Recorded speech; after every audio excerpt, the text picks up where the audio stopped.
بسم الله الرحمن الرحيم. الحمد لله رب العالمين، والصلاة والسلام على سيد الأنبياء والمرسلين، أما بعد.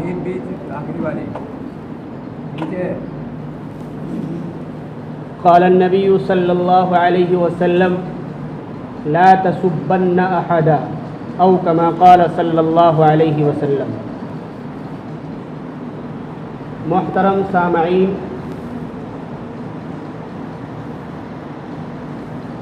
ایک صحابی ہیں حضرت جابر بن سلیم رضی اللہ تعالی عنہ،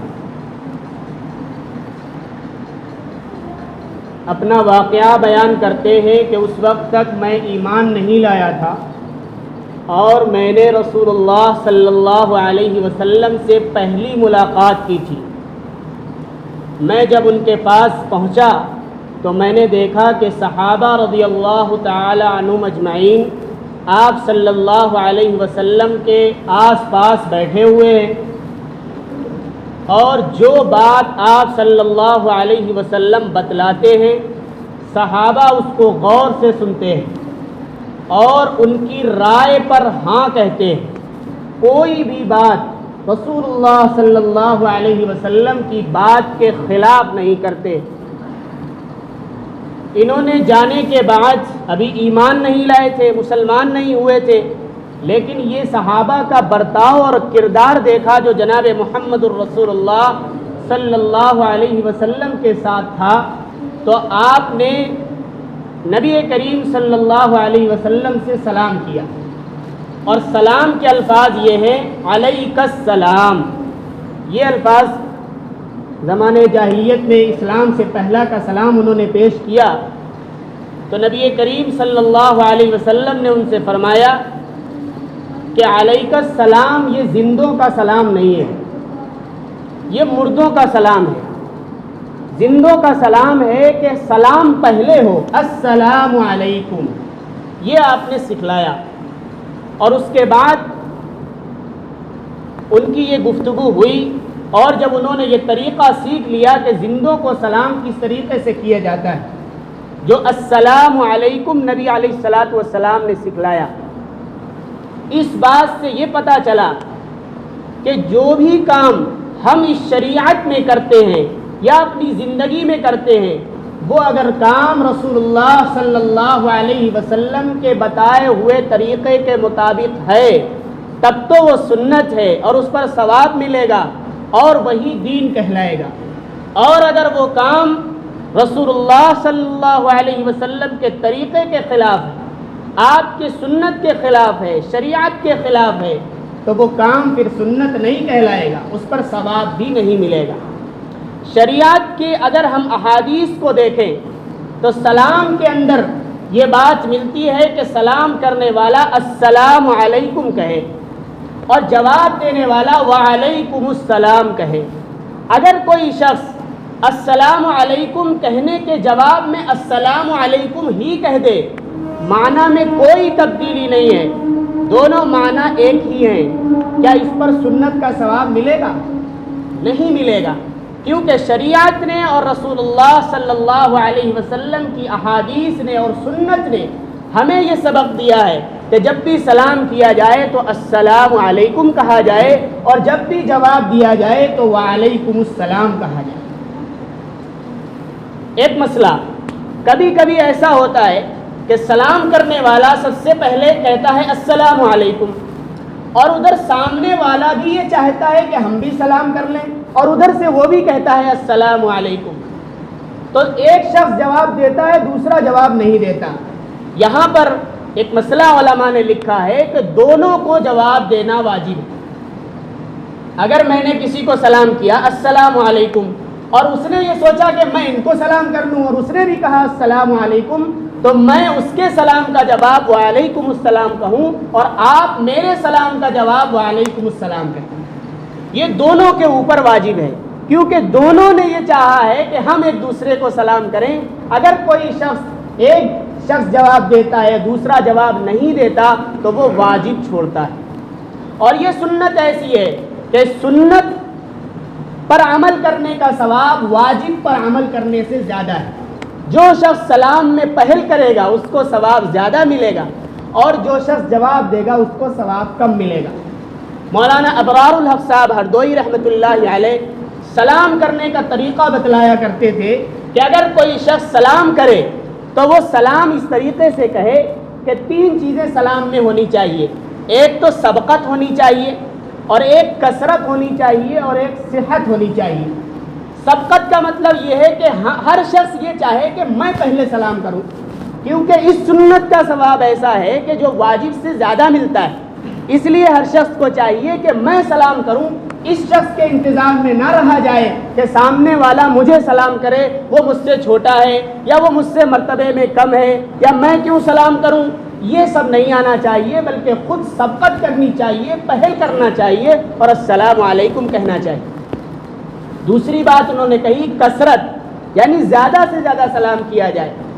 بعض صحابہ اور علماء کے درمیان بھی یہ بات ہے کہ وہ سلام میں اتنی سبقت کرتے تھے، اتنی کثرت کرتے تھے کہ سلام تو کرتے ہی تھے لیکن زیادہ سے زیادہ سلام کرنے کی کوشش کرتے تھے، یہاں تک کہ اگر بیچ میں کوئی درخت آ جاتا، کوئی دیوار آ جایا کرتی تھی اور وہ سامنے پھر دوبارہ آتا تھا تو صحابہ اسے بھی سلام کیا کرتے تھے۔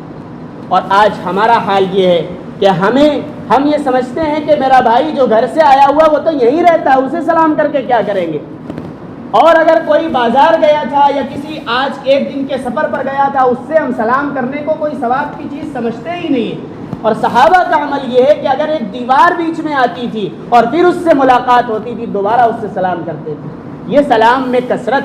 اور تیسری چیز ہے صحت۔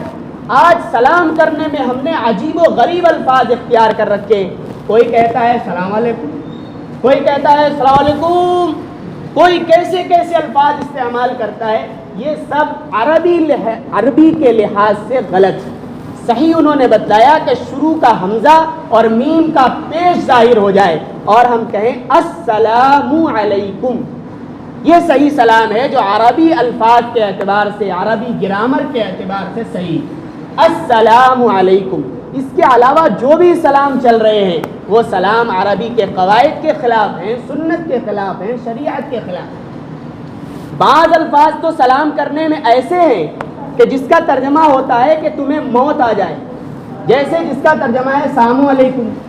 کچھ لوگ کہہ دیتے ہیں کہ السلام علیکم اور ہم یہ سمجھتے ہیں کہ ہم سلام کر رہے ہیں، لیکن عربی میں اس کا ترجمہ ہے کہ تمہیں موت آ جائے، اور حالانکہ سلام کا ترجمہ یہ ہے السلام علیکم، تمہارے اوپر سلامتی ہو، تمہیں بیماری اور بلاؤں سے، مصیبت سے تمہاری حفاظت ہو جائے، اور ہم اس کے اوپر موت بھیج رہے ہیں، یہ سلام نہیں۔ گویا حضرت جابر بن سلیم رضی اللہ تعالی عنہ جو نبی کریم صلی اللہ علیہ وسلم کی خدمت میں پہنچے اور نبی کریم صلی اللہ علیہ وسلم نے انہیں سلام سکھلایا، اور اس کے بعد ان تمام باتوں سے ہمیں پتہ کیا چلا؟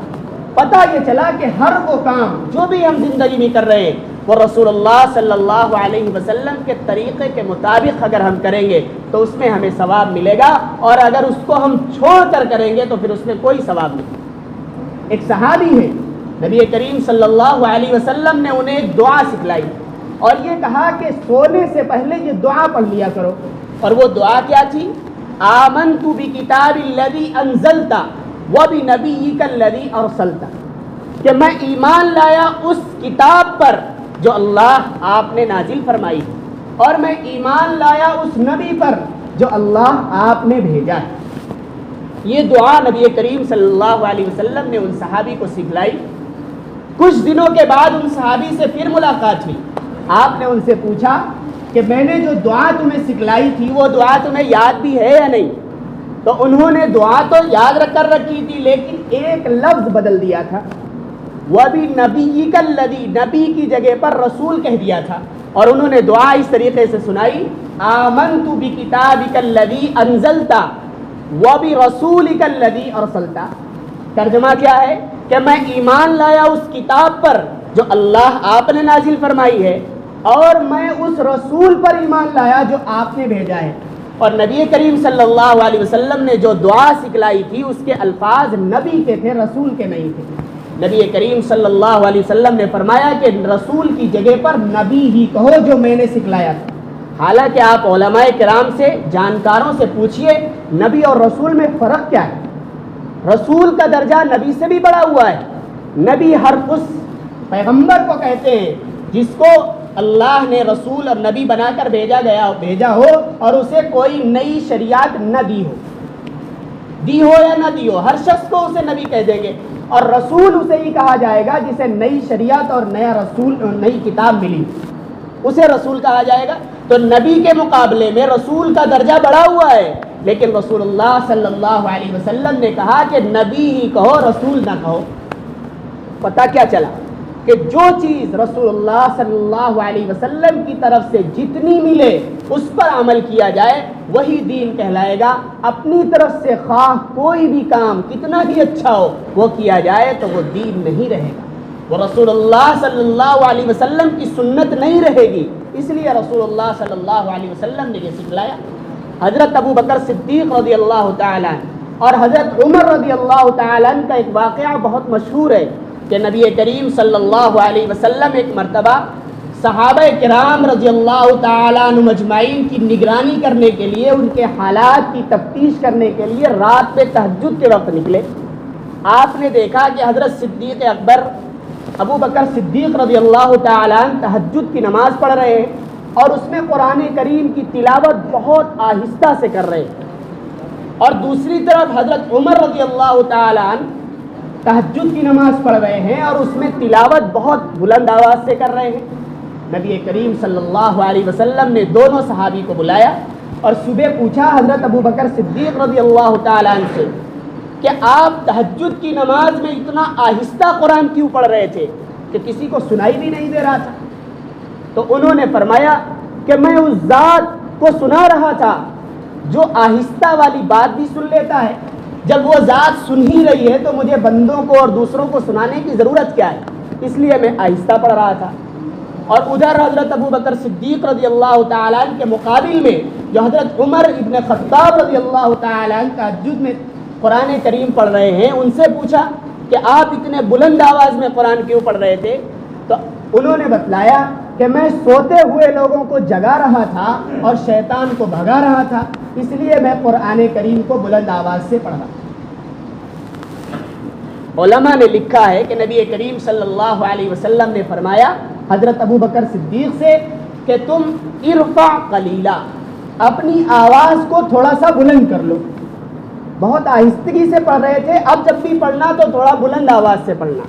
اور ادھر حضرت عمر ابن خطاب رضی اللہ تعالیٰ عنہ کو سکھلایا کہ اخفض قلیلا، کہ تم بہت تیزی اور بلندی میں پڑھ رہے تھے لہذا تھوڑی سی آواز پست کر لو. علماء کہتے ہیں کہ قرآن کریم کی ایک آیت وَلَا تَجْهَرْ بِصَلَاتِكَ وَلَا تُخَافِتْ بِهَا وَابْتَغِ بَيْنَ ذَلِكَ سَبِيلًا، اس آیت پر نبی کریم صلی اللہ علیہ وسلم نے دونوں کو عمل کرنا سکھلایا کہ نماز میں بہت زیادہ آہستہ اور بہت زیادہ بلند آواز سے نہ پڑھا جائے. اس لیے ایک سے کہا کہ تھوڑی آواز اپنی بلند کر لو اور دوسرے سے کہا کہ تھوڑی آواز پست کر لو. گویا طریقہ یہی ہے. حضرت حکیم الامت مولانا اشرف علی صاحب نبر اللہ مرقدہ نے اس کی ایک حکمت بہت اچھی بتلائی اور انہوں نے کہا کہ یہ آیت بھی صحیح ہے.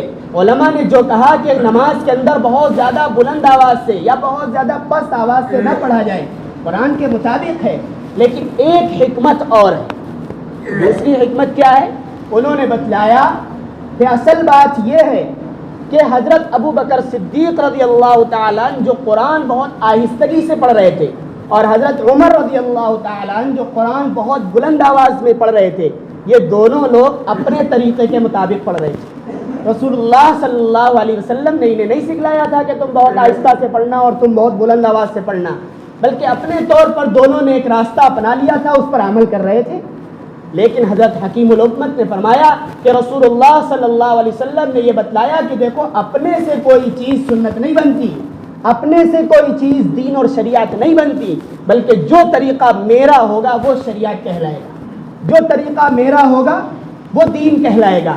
اس لیے جو میں کہہ رہا ہوں کہ تم تھوڑی سی آواز اپنی بلند کر لو اور تم تھوڑی سی آواز اپنی پست کر لو، یہ دین ہے، لہذا اس کے مطابق عمل کرنا. اس سے پتہ یہ چلا کہ دینی معاملات میں جو بھی کام ہم کر رہے ہیں، خواہ ہماری زندگی کا کوئی بھی مرحلہ ہو، شادی بیاہ ہو، نکاح ہو، بچے کی پیدائش کا موقع ہو، وفات کا موقع ہو، خوشی اور غمی کا موقع ہو، اس میں ہمیں رسول اللہ صلی اللہ علیہ وسلم کا طریقہ دیکھیں۔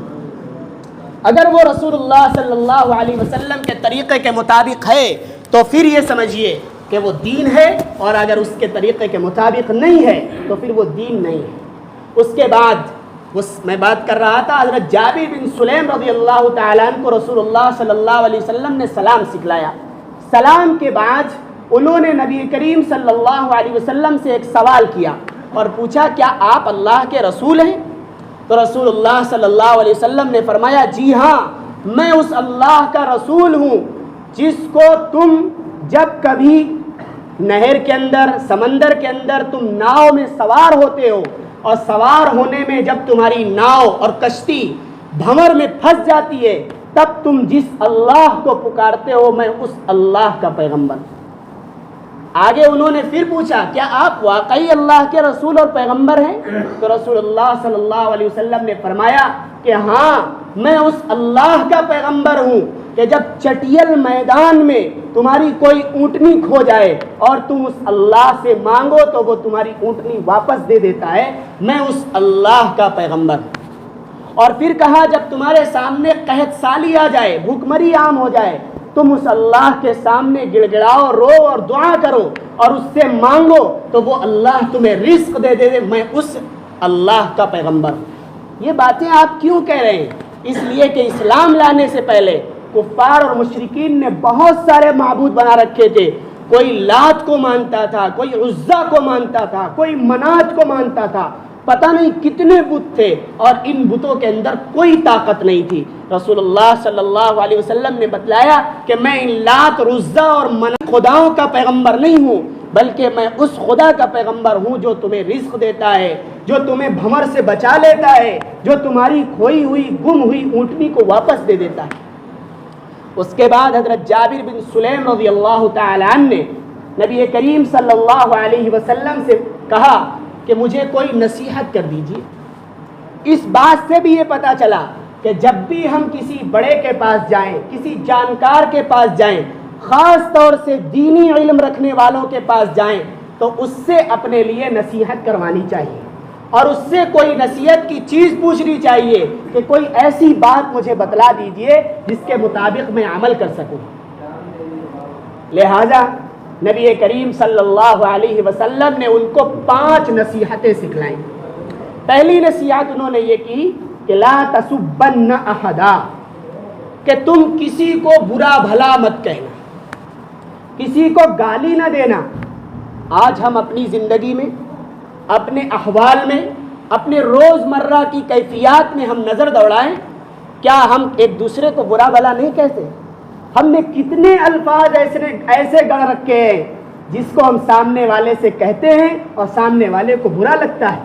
کم بخت، بے وقوف، اس طریقے سے الفاظ ہم ایک دوسرے کو کہتے ہیں، اور رسول اللہ صلی اللہ علیہ وسلم ان الفاظ کو کہنے سے منع فرما رہے ہیں۔ اگر آج کوئی شخص ان الفاظ کے خلاف ورزی کرتا ہے اور ان الفاظ کو کہتے ہوئے کسی کے دل آزاری کرتا ہے، کسی کو تکلیف دیتا ہے، تو حضرت جابر بن سلیم رضی اللہ تعالیٰ عنہ کو جو نصیحت رسول اللہ صلی اللہ علیہ وسلم نے کی ہے، ان نصیحت کے خلاف کام کرتا ہے۔ لہذا ہمیں چاہیے کہ ہم کسی کو برا بھلا نہ کہیں، کسی کو غلط نہ کہیں۔ اگر کوئی شخص کسی گناہ میں مبتلا ہے، کسی غلطی میں مبتلا ہے، تو پھر اس کو ہم اس کام کو تو برا سمجھیں، اس کی ذات کو برا نہ سمجھیں۔ ایک واقعہ میں بتلاتا ہوں۔ حضرت نبی کریم صلی اللہ علیہ وسلم جس وقت جنگ خیبر میں تھے، اس وقت ایک چرواہا جو یہودیوں کی بکریاں چراتا تھا، بکریاں چراتے چراتے نبی کریم صلی اللہ علیہ وسلم کے پاس آیا اور ان سے تھوڑی دور صحابہ سے پوچھا کہ تمہارا سردار کون ہے؟ تو صحابہ رضی اللہ تعالی عنہ اجمعین نے بتلایا کہ ہمارے جو سردار ہیں وہ حضرت محمد صلی اللہ علیہ وسلم ہیں، جو اس خیمے کے اندر موجود ہیں۔ اور وہ خیمہ کس کا بنا ہوا تھا؟ کھجور کی پتیوں کا، چھال کا بنا ہوا تھا۔ وہ سب چونک گیا، اور اس شخص نے یہ کہا کہ اتنا بڑا مسلمانوں کا بادشاہ، اتنا بڑا سردار، اور وہ ایسی جھوپڑی اور خیمے میں رہتا ہے؟ اس نے یقین نہیں کیا۔ پھر پوچھا تو ان صحابی نے بتلایا کہ ہاں، اسی کے اندر ہمارے سردار ہیں۔ جانے کے بعد اس نے رسول اللہ صلی اللہ علیہ وسلم سے پوچھا کیا آپ ان کے سردار ہیں، آپ ان کے بادشاہ ہیں؟ رسول اللہ صلی اللہ علیہ وسلم نے فرمایا ہاں میں اللہ کا رسول بھی ہوں۔ پھر انہوں نے کہا کہ آپ کس چیز کی تبلیغ کرتے ہیں؟ تو نبی کریم صلی اللہ علیہ وسلم نے ایمان اور اسلام کی باتیں اسے سکھلائیں۔ ایمان اور اسلام کی باتیں سکھلانے کے بعد اس شخص نے کہا کہ مجھے کیا ملے گا؟ نبی کریم صلی اللہ علیہ وسلم نے فرمایا کہ اگر تم اسلام کا کلمہ توحید لا الہ الا اللہ محمد الرسول اللہ پڑھ لو گے تو میں تمہیں گلے سے لگا لوں گا۔ تو اس نے کہا میں تو چرواہا ہوں، میرے جسم میں بدبو آ رہی ہے، میری کھال کالی ہے، لہذا آپ مجھے کیسے گلے لگا سکتے ہیں؟ آپ تو سردار ہیں۔ آپ نے پھر فرمایا کہ اگر تم نے یہ کلمہ پڑھ لیا اور اسلام لے آئے تو میں واقعی تمہیں اپنے سینے اور گلے سے لگا دوں گا۔ تو اس نے کلمہ شہادت اشہد ان لا الہ الا اللہ واشہد ان محمدا عبدہ ورسولہ وہیں پر پڑھا اور اسلام لے آیا۔ نبی کریم صلی اللہ علیہ وسلم نے اسے سینے سے چمٹا لیا اور پھر فرمایا کہ تم ایسے وقت میں اسلام لائے ہو جس وقت کوئی نماز کا بھی ٹائم نہیں ہے کہ میں تم سے کہوں کہ نماز پڑھو، روزے کا بھی وقت نہیں چل رہا ہے کہ میں تم سے کہوں کہ رمضان کے روزے رکھو، تمہارے اوپر مال کچھ ہے ہی نہیں کہ میں تم سے کہوں زکوٰۃ ادا کرو۔ ہاں اس وقت جنگ خیبر چل رہی ہے، اس وقت تو تلوار کے سائے میں ایک عمل کیا جا رہا ہے جسے جہاد فی سبیل اللہ کہا جاتا ہے، اگر تم کر سکتے ہو کرو۔ تو اس نے کہا میں اس جہاد کو کرنے کے لیے تیار ہوں، لیکن جہاد کے اندر دو چیزیں ملتی ہیں، یا تو اگر جیت گئے بچ گئے تو اسے غازی کہا جاتا ہے، اور اگر ہار گئے شہید ہو گئے تو اسے شہادت کا درجہ ملتا ہے۔ آپ گارنٹی لیجئے کہ مجھے ان دو چیزوں میں سے کوئی چیز ملے گی۔ رسول اللہ صلی اللہ علیہ وسلم نے فرمایا کہ میں ضمانت اور گارنٹی لیتا ہوں کہ اگر تم بچ گئے تو غازی کہلاؤ گے، اگر تمہیں شہادت مل گئی شہید ہو گئے تو تمہیں شہادت کا درجہ ملے گا۔ وہ شخص اٹھا اور تلوار کے سائے میں جا کر جنگ لڑنے لگا اور لڑتے لڑتے شہید ہو گیا۔ جنگ کے بعد رسول اللہ صلی اللہ علیہ وسلم نے دیکھا کہ صحابہ کی ایک بھیڑ جمع ہے۔ آپ نے پوچھا کہ یہ کون شخص ہے؟ تو رسول اللہ صلی اللہ علیہ وسلم نے فرمایا کہ ہم میں سے کوئی شخص اسے جانتا ہی نہیں ہے کہ یہ کون ہے۔ رسول اللہ صلی اللہ علیہ وسلم نے فرمایا مجھے دکھلاؤ۔ آپ نے دیکھا اور کہا کہ تم لوگ نہیں جانتے، میں جانتا ہوں، یہ وہی چرواہا ہے جس نے یہودیوں کی بکریاں چراتے چراتے مجھ سے ملاقات کی تھی اور ضمانت اور گارنٹی میں نے اسے دی تھی کہ اگر تمہیں شہادت مل گئی شہید ہو گئے تو تمہیں شہادت کا درجہ ملے گا، لہذا تم نہیں دیکھ پا رہے ہو، میں دیکھ رہا ہوں کہ اسے اللہ رب العزت نے جنت میں ایک مقام دیا ہے اور اس کی جو بدبو تھی اسے خوشبو میں بدل دیا ہے، اور اس کے رنگ جو کالا ہے اسے جنت میں ایک سفید اور خوشنما اور خوبصورت جسم والا بنا دیا ہے۔ آپ دیکھیے کہ ایک شخص پوری زندگی جس نے ایک سجدہ بھی نہیں کیا، جس نے صرف ایک کلمہ ہی تو پڑھا تھا، جس نے ایک روزہ بھی نہیں رکھا، جس نے کوئی دوسری نیکی بھی نہیں کی، صرف ایک کام کیا ہے اور اس کے بعد وہ دنیا سے رخصت ہوا ہے اور اتنا بڑا مقام ملا ہے۔